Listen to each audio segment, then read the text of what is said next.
Hello అండి. అందరికీ నమస్తే. Welcome to Subbu's kitchen. ఈరోజు వీడియోలో పాల బూరెలు ఎలా చేసుకోవాలో చూపించబోతున్నాను. అస్సలు పాకం పట్టే పని లేదండి. ఈజీగా, సింపుల్‌గా చేసేసుకోవచ్చు. వంట రాని వాళ్ళైనా, ఫస్ట్ టైం చేసేవాళ్ళైనా సరే సింపుల్‌గా ఇప్పుడు నేను చూపించిన కొలతలతోటి చేసుకున్నారంటే పర్ఫెక్ట్‌గా బూరెలు చాలా బాగా వస్తాయి. సాఫ్ట్‌గా లోపల పొరలు పొరలుగా వస్తాయి. చిన్నవాళ్ళ నుంచి పెద్దవాళ్ళ వరకు అందరూ ఇష్టంగా తింటారు. తప్పకుండా మీరు కూడా ట్రై చేయండి. స్వీట్ తినాలనిపించినా లేదంటే ప్రసాదంకైనా కూడా ఈ బూరెలు చేసేసుకోవచ్చు. చాలా బావుంటాయి. పక్కా గ్లాస్ కొలతలతోటి ఎలా చేసుకోవాలో చూసేద్దాము. నా వీడియోకైతే ఒక లైక్ కొట్టండి. ముందుగా ఒక గిన్నె తీసుకొని అందులోకి నేను తీసుకున్న ఈ గ్లాస్ తోటి 2 గ్లాసుల వరకు రేషన్ బియ్యాన్ని వేసుకున్నాను. గ్రామ్స్‌లో వచ్చేసి 500 గ్రామ్స్ వరకు ఉంటాయి. ఇవి రేషన్ బియ్యం కాబట్టి మనం వాటర్ వేసేసుకొని 2, 3 సార్లు బాగా ఇలా చేత్తోటి పిసికేసి కడిగేసుకోవాలి. ఇలా కడిగేసుకొని వాటర్ అంతా వంపేసుకున్న తర్వాత మళ్ళా ఇందులోకి వాటర్ వేసుకొని నానబెట్టేసుకుందాము. బియ్యం మునిగేంత వరకు వాటర్ పోసుకుంటే సరిపోతుంది. ఇవి మినిమం 7, 8 గంటలు నానబెట్టేసుకోవాలి. నేను రాత్రంతా నానబెట్టేసుకున్నాను. మీకు పొద్దున్నే చూపిస్తున్నాను. చూసారు కదా బియ్యం అయితే బాగా నానిపోయినాయి. ఇప్పుడు మరోసారి ఇంకో 2 సార్లు వాటర్ తోటి బియ్యాన్ని కడిగేసుకొని ఇందులో ఉన్న వాటర్ అంతా వంపేసుకొని ఒక వడబుట్టు తీసుకొని వడబుట్టులోకి వేసేసుకొని వడవేసుకోండి. ఇందులో ఉన్న వాటరు అంతా పోతాయి. ఒక 10 నిమిషాలైనా సరే ఇలా ఉంచేసుకున్న తర్వాత ఇప్పుడు ఒక మిక్సీ గిన్నె తీసుకొని అందులోకి నానబెట్టుకున్న బియ్యాన్ని వేసేసుకొని మిక్సీ పట్టుకుందాము.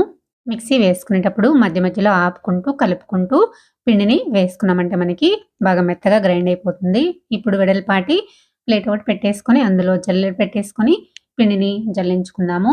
ఈ విధంగానే మిగిలిన బియ్యాన్ని కూడా వేసేసుకొని మొత్తం పిండినైతే జల్లించేసుకున్నాను. చూసారు కదా ఈ విధంగా జల్లించుకున్న తర్వాత నూక వస్తుంది కదా, ఈ నూకని మరోసారి మిక్సీ పట్టుకొని జల్లించేసుకోండి. ఈ విధంగా పిండి మొత్తం జల్లించేసి ఒక ప్లేట్లోకి అయితే పెట్టేసుకున్నాను. ఇప్పుడు ఈ ప్లేట్లో ఉన్న పిండిని ఒక గిన్నెలోకి అయితే వేసేసుకుందాము.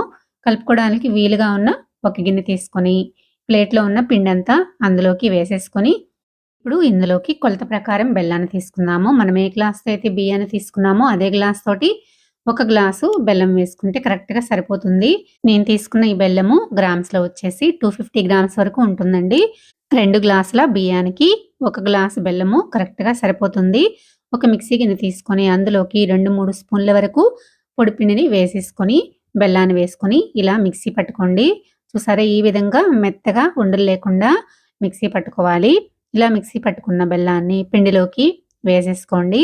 ఇలా వేసేసుకున్న తర్వాత ఇప్పుడు ఇందులోకి ఒక హాఫ్ టీ స్పూన్ వరకు సాల్ట్ వేసుకోండి. సాల్ట్ వేసుకొని మొత్తం బెల్లము పిండిలో కలిసిపోయేలాగా ఇలా చేత్తోటి అడుగు నుంచి పైకి కలుపుకుంటూ ఇలా కలిసిపోయేలాగా కలిపేసుకోండి. ఈ విధంగా కలిపేసుకున్న తర్వాత ఇప్పుడు ఇందులోకి పాలను వేసుకుందాము. ఇవి పచ్చిపాలండి, కాచిన పాలు కాదు. ఇందులోకి పచ్చిపాలు పోసుకుంటేనే బూరెలు చాలా బాగా వస్తాయన్నమాట. ఒక ముప్పావు గ్లాస్ వరకు పచ్చిపాలను తీసుకొని ఇందులోకి ఇలా కొంచెం కొంచెంగా వేసుకుంటూ పిండిని కలుపుకోవాలి. ఒకేసారి పోసుకున్నామంటే మరీ లూజ్ అయిపోతుంది. ఇలా కొంచెం కొంచెం పోసుకుంటూ మనకి దోస పిండి కన్సిస్టెన్సీ ఎలా ఉంటుందో అలా వచ్చేంత వరకు కొంచెం కొంచెం పాలను వేసుకుంటూ కలిపేసుకోండి.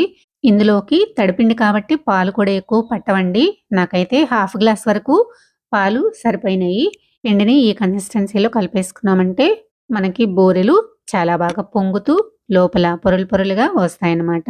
ఇప్పుడు ఇందులోకి ఒక హాఫ్ టీ స్పూన్ వరకు ఇలాచీ పౌడర్ వేసుకొని ఇలాచీ పౌడర్ బాగా కలిసిపోయేలాగా ఇలా ఒకసారి బాగా కలిపేసుకున్నామంటే మనకి బూరెలు చేసుకోవడానికి పిండి రెడీ అయిపోయిందనమాట. ఈ పిండిని పక్కన పెట్టేసుకొని బాండీలో డీప్ ఫ్రైకి తగినంత ఆయిల్ వేసుకొని హీట్ చేసుకున్న తర్వాత మనం గుంట గరిటెతోటి ఇలా బూరెని వేసేసుకోవాలి. మనం బూరె వేసుకునేటప్పుడు గుంట గరిటెకి అడుగున పిండి ఏమీ లేకుండా చేత్తోటి తుడిచేసుకోవాలి. లేదంటే మనకి బూరెలు తోకలు తోకలుగా వస్తాయన్నమాట. ఇలా వేసుకున్నామంటే మనకి బూరె కరెక్ట్‌గా రౌండ్‌గా చాలా బాగా వస్తుంది.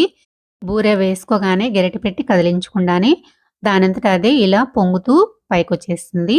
ఒకవైపు ఫ్రై అయిపోయిన తర్వాత ఇలా రెండో వైపుకి టర్న్ చేసుకున్నామంటే రెండో వైపు కూడా ఫ్రై అయిపోతుంది. పెద్ద బండి పెట్టేసుకొని మీరు ఒకేసారి 2, 3 చేసేసుకోవచ్చు. ఇది చిన్న బండి కాబట్టి నేను ఒక్కొక్కటే చేసేసుకుంటున్నాను. ఈ బూరెలు ఫ్రై చేసుకునేటప్పుడు మంటని మీడియం ఫ్లేమ్‌లో పెట్టేసుకొని ఫ్రై చేసుకోండి. ఇలా గోల్డ్ కలరు వచ్చేంత వరకు ఫ్రై చేసుకున్న తర్వాత వీటిని తీసి పక్కకు పెట్టేసుకుందాము. ఈ విధంగానే మిగిలిన పిండినంతటిని కూడా బూరెలు చేసేసుకున్నాను. నాకైతే మొదటి నుంచి చివరి వరకు కూడా ప్రతి ఒక్కటి చాలా బాగా పొంగుతూ చాలా బాగా వచ్చాయండి. తప్పకుండా మీరు కూడా ఇలా ఒకసారి ట్రై చేయండి. ఇంతకుముందు వీడియోస్‌లో పాకం పట్టి చేసిన బూరెలు, అలానే రవ్వ బూరెలు వీడియోలు అప్లోడ్ చేశానండి. తప్పకుండా ఒకసారి అవి కూడా చూడండి. చూసారు కదా! ఒకదానిని మించి ఒకటి పొంగుతూ చాలా బాగా వచ్చాయి. టేస్ట్ కూడా అంతే బావుంటాయి. సాఫ్ట్‌గా, స్వీట్‌గా చాలా బావుంటాయండి. తప్పకుండా మీరు కూడా ఇంట్లో ట్రై చేయండి. ఒక్కసారి టేస్ట్ చూసారంటే మళ్ళీ మళ్ళీ కావాలంటారు.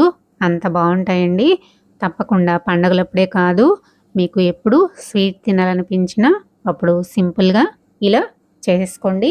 ఎక్కువ కష్టపడకుండా ఈజీగా సింపుల్‌గా చేసుకుని ఈ పాలబూరెలు మీరు కూడా ట్రై చేసి ఎలా వచ్చాయో కామెంట్ చేయండి. నా వీడియో నచ్చితే లైక్ చేసి సబ్స్క్రైబ్ చేసుకోండి, షేర్ చేయండి. మరో మంచి వీడియోతో మళ్ళీ కలుద్దాం. Thanks for watching.